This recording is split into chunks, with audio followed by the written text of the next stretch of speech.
Hey everyone, welcome to episode 160 of Rush Roundtable. Tonight we are discussing Turn the Page from the Hold Your Fire album, not to be confused with Turn the Page from Bob Seger or Metallica's cover of Bob Seger's song, Turn the Page. This is Rush's version, totally different. But today we have with us Chris, David, Kira, and Alex, who will give us their expert opinions and thoughts and observations about this, one of my personal favorite songs from this album.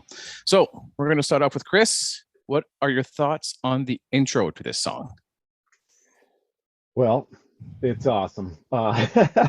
It's the first time that we get to hear Geddy kind of start a song in a really sparse way, but with chords and playing more arpeggiated bass line, if you will. And it sort of sets the tone for the whole arrangement of the song.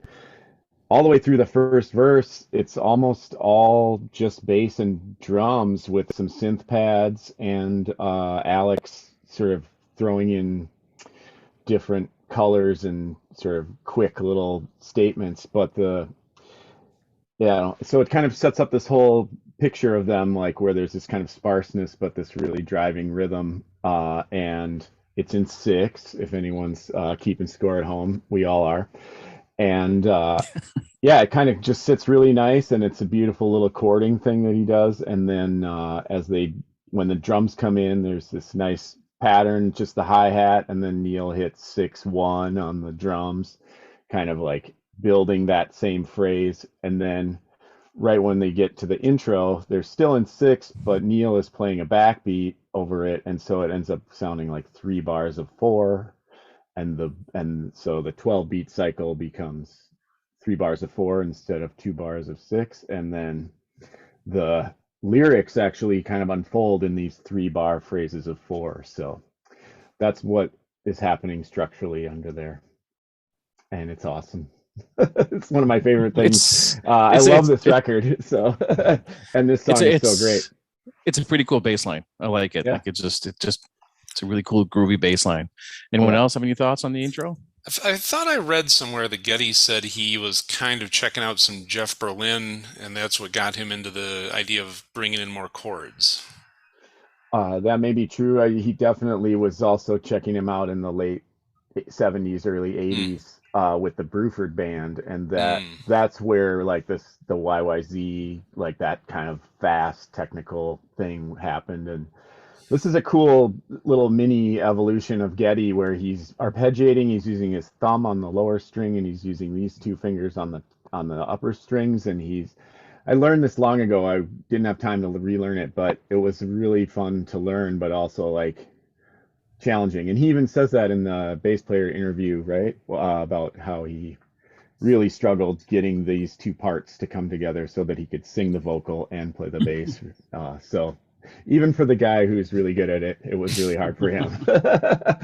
Well, like you said, it can be done. It just takes a lot of practice, right? Exactly. I love it. And the song by song book, it was mentioned that this bass line is very ambitious for Geddy, even being the caliber of bass player that he was and still is now. So I guess it just really shows that, Rush was always pushing themselves, always up to the challenge, no matter what. But it's what makes them, that's what makes them so incredible and so good compared to everybody else. And Geddy's bass lines, they're just completely rad. They totally rock. This one is no exception. It just really carries the song absolutely beautifully, and it kind of plays into a bit more of like the franticness, and then Alex's electrifying solo towards the bridge. Those are my thoughts. Anyone else before we move on to Neil's wisdom in the lyrics? We're all good, I think. Mm-hmm. All right. So the first verse goes like this: "Nothing can survive in a vacuum. No one can exist all alone. We pretend things only happen to strangers. We've got problems of our own. It's enough to learn to share our pleasures. We can't soothe pain with sympathy. All that we can do is to be reminded. We shake our heads at the tragedy." I'm trying to read this without singing it because it's in my head. I hear the song as I'm reading it. Going, you're hearing the bass line. Yeah, right. Line too, right? All of it. I don't want to start singing and everybody just leave.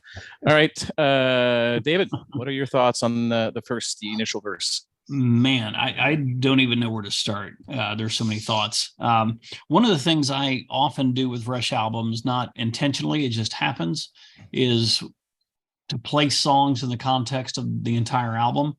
They tend to have a lot of thematic things, especially Neil's lyrics, throughout the whole album. And you'd have Time Stand Still, right? I want to spend more time with the people that matter to me. And then Open Secrets, we should have talked more.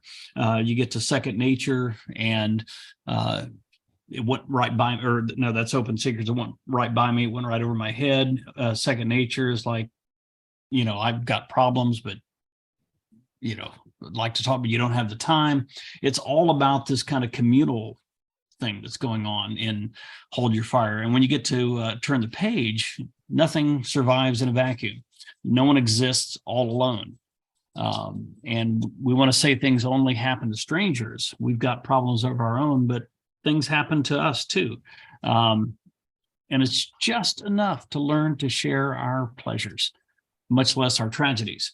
It's just Neil's insight into what Hannah Arendt called the human condition. It was just so phenomenal, right? Just how we have to exist with one another. And another thing that strikes me about this song, especially, and this record, is that things just keep moving.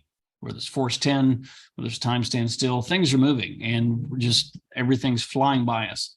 And just to slow down a minute and to recognize one another. It's, I know I'm rambling, but that opening verse just kills me, absolutely kills me, because, spend a little time thinking about the other person, and we're moving so fast we don't do that. And to me, that's what Turn the Page has, especially that opening verse. It encapsulates in a lot of ways the entire record. That probably made no sense at all whatsoever. No, it did. Maybe everyone is like, no, we agree. I agree. I think there's a continuity of themes and of commentary in Hold Your Fire. It's layers upon layers. It's like a cyclic loop of themes, and basically each song is a repeating theme but turned on its head. Like, to me, Turn the Page, and I'll get into this more later, is Time Stands Still, but it's a spin. Yeah. Because it's at a completely different angle. Like, you're discussing the same theme, time is this precious thing that, like, we can't really grab on, that you wish you could just stop. But it's a completely different metaphor, completely different allegory, but it's absolutely ingenious. Yeah, it looks at it from so many different angles, and it occurs to me the recent interview that Get and Alex did with George Stroumboulopoulos. I can say it when I don't have to say it in front of people, his last name. But when they were talking about Taylor Hawkins and the loss of Neil, what did Getty say? If I've learned anything from the last few years, COVID, Taylor, Neil, spend your time doing the things that you want to do. Yeah. Just powerful. So more relevant now than at any other time, I think. Yeah, for sure. Yeah. So the mid 80s, and it still speaks to us. Yeah, I mean, that's the universal appeal of a good thought process and a good idea, right? It stands the test of time, and these songs precisely. Plus, I think all of us can listen to these songs hundreds of times and get, see it from our new place, our new perspective on life, and that's always super rewarding because the songs pay off every time you listen to them. Listening to these songs as a kid in my 20s and listening to them now, spoke then, but it speaks now. Yeah. But at a completely different perspective. Always new things, Right. I always liked the idea of Neil beginning with "Nothing can survive in a vacuum" and knowing it exists all alone is coming from someone who was, quite the libertarian. But at that point, he was at a point in his age where he's sort of saying, okay, I can recognize that, yeah, there is more going on. And then things like can't soothe pain with sympathy.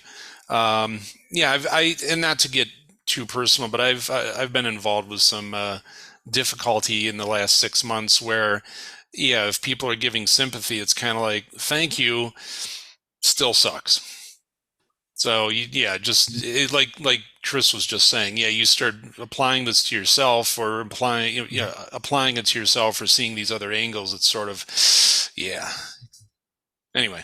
Wow, no, that's great. All right, let's move on to the first chorus. Every day we're standing in a time capsule, racing down a river from the past.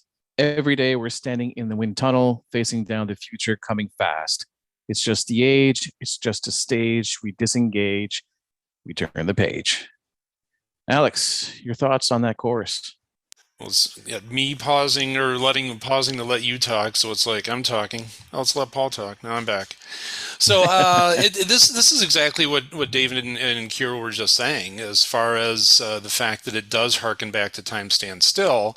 Right away, the lyrics, and obviously he changes it, as we were discussing before we began recording, that he changes it in later choruses, that every day standing in a time capsule. To me, that is turn the page. I'm sorry, this is turn the page. To me, that is Time Stands Still, as far as just that snapshot, that moment in time, that's the time capsule. This moment, this memory is what's being created. And then, of course, he moves on to the idea of racing down a river from the past. It's where we were, who we were, what our life was, what's been going on, moving us forward, and then going into the wind tunnel as far as the future coming fast. Just the fact that, and as we're saying here too, that just the force that's referenced in the album, the fire that is human life being referenced, as far as here we are, past is pushing us along, the future is coming at us in the face. The second half of that was just the aged. I would wind up looking at that from the standpoint of, yeah, it could be, and I feel like that's where I think of Neil and them. Even I thought this then, as far as the fact that, okay, we're a rock band, now we're into our 30s, we've had a career that's been going on for a while, life changes, something that, Lifeson was mentioning with the Victor album, as far as being relationship heavy with all of his friends' issues in relationships at the time in the 90s. And I feel like this is probably Neil's take on what he was saying as more of an adult. And I feel kind of weird saying it that way, but he went from like Ricky on Trailer Park Boys would say, writing songs about trees talking, and to something that is a little more everyday and intense for our personal relationships. We disengage, we turn the page, time to move on, because the next event's happening, the next day is coming, we have to move forward. Just my take. Neil would have been 34 around this time. 87 would have been, you would have been just 33 going to 34. Yeah, the 34th of 35. Hold on, no, 50. Yeah, 52. 52. Yeah. So I mean, wise beyond his age, obviously. Anyone else have any more thoughts before we move on to the next verse? I mean, it's interesting. Oh, go ahead, Kira. No, I think this is just something that comes to thoughts. Interesting that he's comparing the time passing by to turning the page of a book. Because, I mean, if you think about it, how long does it take to read a page? Yeah. Pretty fast. But he's also using the river as an allegory for time, and river currents aren't always still. They're dynamic. They're moving. So it's just an interesting juxtaposition. Never step in the same river twice. Exactly. And then I was thinking about, Alex was saying, like, we're seeing an evolution of Neil and Geddy and Alex as people, not just as musicians, not just as they've gotten better, they're more refined, they've been experimenting, yada yada, they sort of established a sound. We're past that. It's evolving, seeing them evolve as people. And I don't know, I just think it's really interesting that sort of that book illusion of turning the page, because it's almost like we've seen them turn multiple pages in their careers and their lives. Mm-hmm. So I think it's just really interesting, sort of juxtaposing the allegory of a book as time and turning the page, and an allegory of a river as time and where they're at in their lives. So yeah.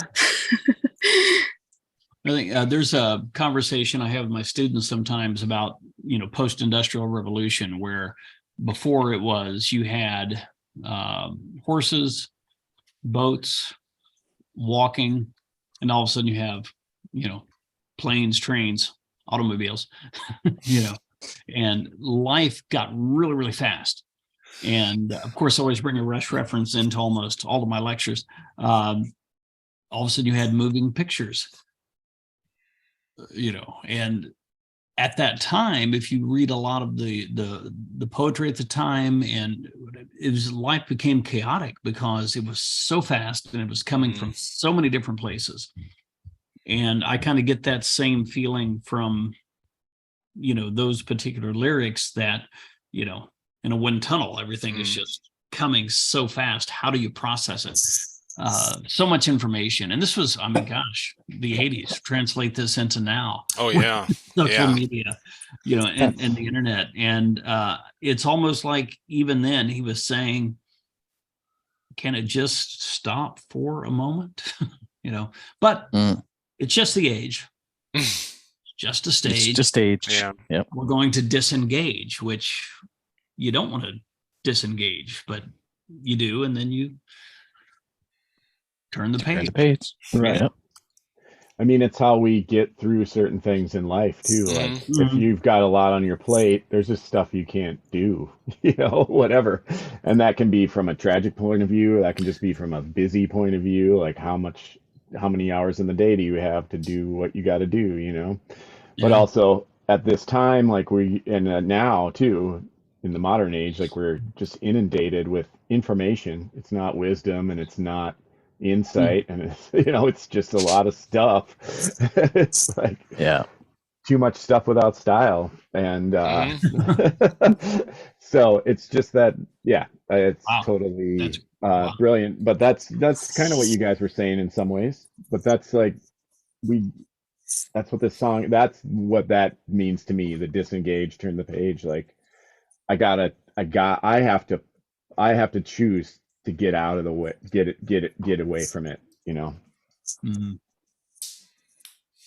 So before we started recording, Kira decided she wanted to talk about verse 2 because she had time to think about it. She had a whole new, she wanted to enlighten us. So we're going to move on to verse 2. I'll read it out, then Kira, you can give us your take on it. Looking at the long range, what's that? I said I've been waiting for this. Oh, I know, with anticipation. So looking at the long-range forecast, catching all the names in the news, checking out the state of the nation, learning the environmental blues. Truth is, after all, a moving target, hairs to split and pieces that don't fit. How can anybody be enlightened? Truth is, after all, so poorly lit. Well, now that you guys have said like your thoughts and you said some of the stuff that I was thinking, I don't really know how enlightening my perspective was going to be, but I'm just going to go for it. Okay. I'm going to talk about the first paragraph, looking at the long range forecast to learning the environmental blues. And you know what? I was meditating and I was thinking, first of all, this verse has some really good philosophy in here. Number one, it's very insightful. Okay, kind of deviates a little bit from the theme in the Restless song, so it deviates from the norm, kind of. That's a bad Vital Signs reference, but okay, we're gonna go. I was waiting for it. It's all good. It's just that, you know what this says to me? It's just that Neil is mentioning that we have all of these darn distractions that are preventing us from focusing on the present. Overall, the message in Hold Your Fire, and this song, if you're going to really dumb it down, is that we need to stop and smell the roses, so to speak. Right? I know that's a cliche saying, but it's true. We need to stop and smell the roses and enjoy the present with the people that we love. Because, you have the river from the past that's carrying us toward the future at, a current that is, fast and slow. We can't keep up. But, back in this time, we didn't have social media. And I know this because my parents were alive in this time and they talk about it. But like, look at all these distractions Neil is mentioning, looking at the news, at world events. There was, the Cold War. That was a big thing back at the time. There was political turbulence. My parents said that, when like the space race and stuff was going on around this time, and the threat of nuclear weapons, they were really scared that they wouldn't live another day. Like that's what it was like living in that fear. And we just have we had all these distractions then from our families and our loved ones. And now today we have even more distractions. Now we have like these darn smartphones with all this like social media. We have video games. We have YouTube. We have so many things that distract us from really spending that time with our families. And, humans, as was mentioned in the first verse, we crave meaning, companionship, family, social interactions, love. We're not meant to just like be these robots that just, go to work, sleep, eat. We're meant to live, and we need to live, but we don't really get to live like we want to live because we have all these darn distractions.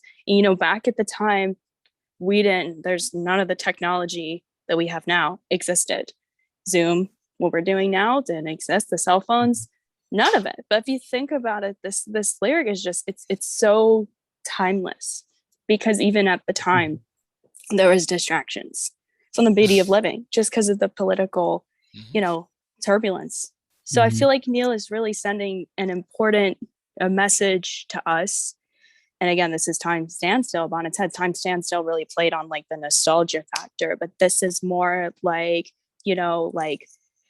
stop doing those extraneous things and like just like enjoy the moment with the people you care about. That's my enlightening perspective. Wow. I feel like that was a manifesto. Awesome. That was awesome. Oh, man. Well, the one thing in Time Stands Still, it's not just all nostalgic, right? He goes, I don't want to look back. I just want to look around me. Yeah. And what you're talking about the news, and, again, this was before Twitter, social media, all this fast-paced stuff just coming at us. Looking at the long-range forecast, catching all the names of the news, checking out the state of the nation, learning the environmental blues, but really it doesn't matter, because unless it directly affects us, we just sort of go on our way, So again, it's like if it doesn't affect me, what was early on, we've all got problems of our own. Yeah. But so it's really for the libertarian. I think it was Alex mentioned this earlier, the bleeding heart libertarian. Yeah. Life really is communal, and we need each other. And what Kira was saying, spend some time with your family, set down the cell phone, and just be with one another, to go back, forward to another album. We don't have to talk. We don't even have to touch. We can just feel each other's presence in the silence that we share, but just being together. And I think what this song is so much about is that life is moving so fast, and we're caught up in it because it's not a choice necessarily, right? It's just we're inframed by this fast moving, reality that is dictated by technology, by work, all these different things. But what we really want to do is step back and remember what's important, which happens to be the people in our lives, and in some sense the global community, right? Not just those people over there that things happen to, but us as well. So I think of Territories now. All of a sudden I'm coming up with some of the lyrics from Territories. And I'll stop. I could just keep. We do have a so time many limit, connections. David, we do have a time limit, Dave. We can't go forever. Right. But Yeah, but it's very insightful. I agree. Like it's amazing. So the second chorus is essentially, well, we're not going to spend too much time on it because it's almost like a carbon copy, but there's 3 lines that he removes from it. The second part, which is every day we're standing in the wind tunnel, they don't include that. But then we move on into, I guess I call it the bridge. I'm not sure. Oh gosh, Chris, you want to start maybe talking about the bridge? Because I mean, it's musical. It's a beautiful bridge because it starts out with the bass line and off we Brings the go. riffs So back. We have the classical term, a recapitulation. We have a return to a theme that we had before, which is the bass part, and then it rebuilds from there, right? And the cool thing about this is that as the verses have been evolving, the music has been getting denser. Like the layers have been added in. The keyboards are getting heavier in the pads, and in fact, is this where he?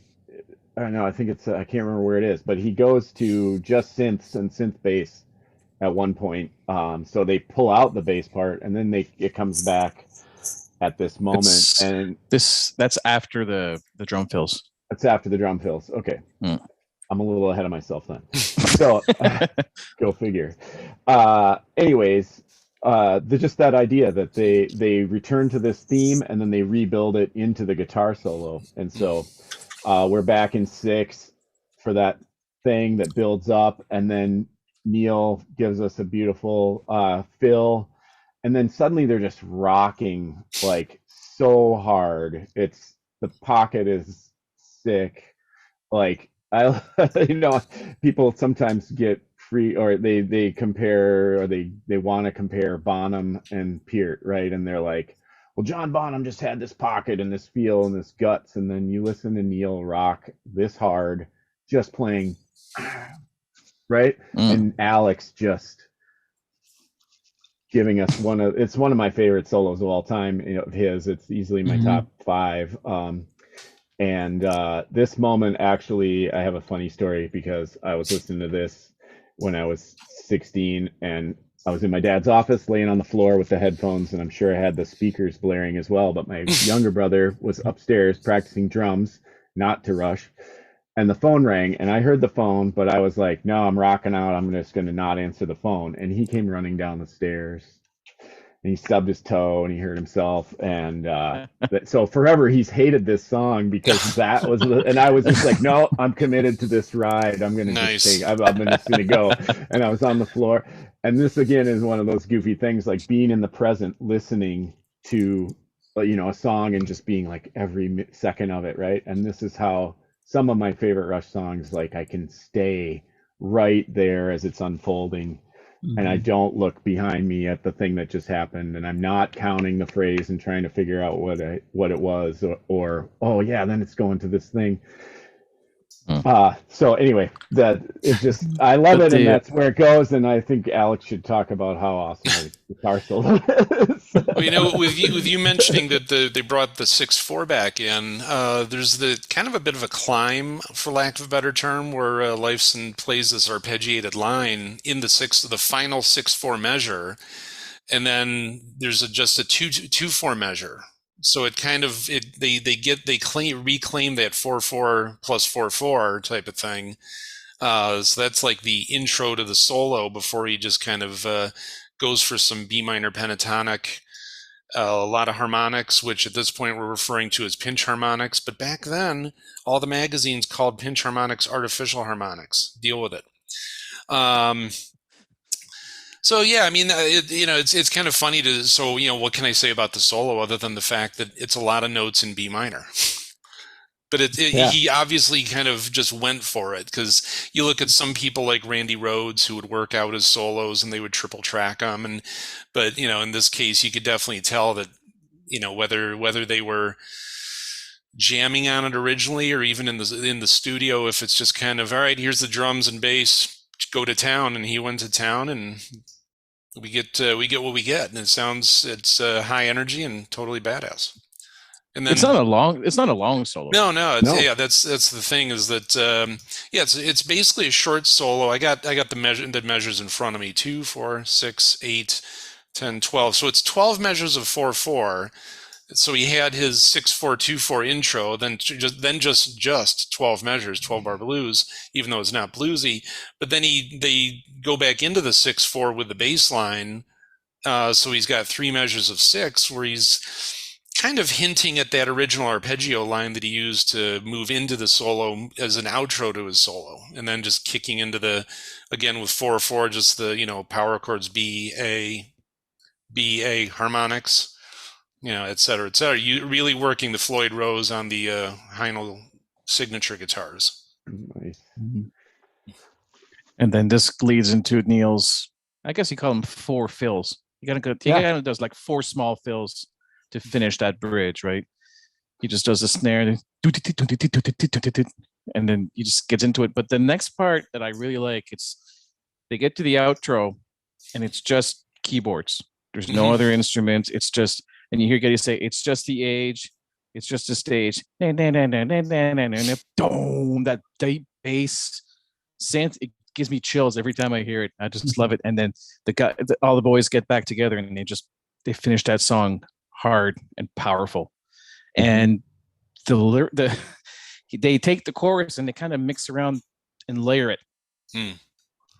Right. Yeah. So it's almost between Geddy's vocals at the end, his singing, Alex's solo, all of that captures almost the chaos. Yeah. That the song is, and then it kind of brings it all together. And the last thing I'll say is it's because I don't want to jump ahead into the next episode, but how much, I'm a pro Tai Shan guy. How much does that song, following all this chaos, really speak to, what a perfect song to follow Turn the Page. It doesn't seem to relate at all, but it, now in our conversation, it seems to me that it's almost the response to what Turn the Page is talking about. Yeah, it's totally what I planned on saying next week. Oh, sorry, man. It's not really an issue. Ryan really shouldn't let me on these things. It's also the thing that conceptually, even though the songs are more individual songs, the whole thing always, as Neil has stated many times, like every album is a concept that has overarching concept hanging off and running through the lyrics. And so again, these are things that we know about as deep fans. We like when you listen to those records, you start to hear the connections between the songs and like, oh, these are related this way. And that's always my favorite part is disengaging and turning the page, but also connecting like different pieces of the songs and different lyric fragments, like what Kira was talking about, like, the time stands still concepts exist in this song, but it's a different angle and it's pointing at a different part of how you can think about time. And I like that by mixing up the phrases. You hit it on the head. They're kind of showing you that everything that's going on is so confusing that we just mix up the little segments in our brain and then they come out differently. And that's also kind of happening musically. And then at the end, you get a rare Neil 4 on the snare, ga, ga, ga, ga, ga, ga, for the last like little build to the end. So it's fun. And somebody pointed out one other thing, the drum fills, it's one of the first times since Tom Sawyer where they have like literal drum breaks, like the way that Tom Sawyer is sort of orchestrated to be those drum breaks. This is another, and he does, all it. You can hear it. I love how much like the manic music just like so mirrors like the metaphorical meaning of like a river. Like it was kind of slow and then suddenly, it's suddenly going like faster. Yep. Okay, we're getting to the end, and it just like is so like perfectly timed and perfectly synchronized. It's almost like it disengaged from the beginning and turned a page to go faster. Any final thoughts before we wrap it up? I think this song is just brilliant, absolutely brilliant, from the instrumentation and the pacing to how it matches the lyrics, how, even though it's time stands still, it's a different spin. And it's just, there's some really, really powerful statements on here. The chorus is some of Neil's just best work in this album. I feel like this album is a whole story continuation of themes. We kind of hit the climax with like Prime Mover, Lock Your Key, and now we're sort of starting towards the end. And this is just a really incredible song that fits in really well with all the other themes. And I just love it. This is some of Neil's just best work on display. I'll just say that I've always loved this song, but this conversation has given me a new appreciation for it. Yeah, and after this, they turn the page to like their next phase too, where they're trying to wean off the synths a little bit. So it really does feel the song feels very final, just from like the lyrics and like the end. It's almost like they're saying, oh, we're going to move on to the next phase of our lives. And another thing too, I forgot to mention earlier is I want to say this song, I feel like the guys are almost talking to themselves. Because if you think about it, Geddy did that interview that's in Beyond the Lighted Stage where he talked about after Hemispheres, they realized they really needed to change because they were working and touring so much. They didn't spend any time with their families, and they had this sort of realization and epiphany that, we can't do this anymore. We have kids now, we have wives now. And I almost feel like it's just like an inward introspection towards themselves. So it's very powerful. I'm done ranting. That's awesome. That wasn't a rant. Awesome. That was a beautiful statement. So if you're still with us, that was Turn the Page, 8th track from Hold Your Fire. That was an awesome discussion. I'm looking at this song now in a whole new perspective. So it was fantastic talking to each and every one of you. And we want to hear your comments. So leave your comment on the video, click and subscribe. We have tons of videos that you can watch. We have all these song discussions. And we really do appreciate your support and your comments, and we read them all. I know because I read them, so I'm sure the admins read them too. So with that, thanks a lot, and we will see you next week. Thanks. Bye-bye.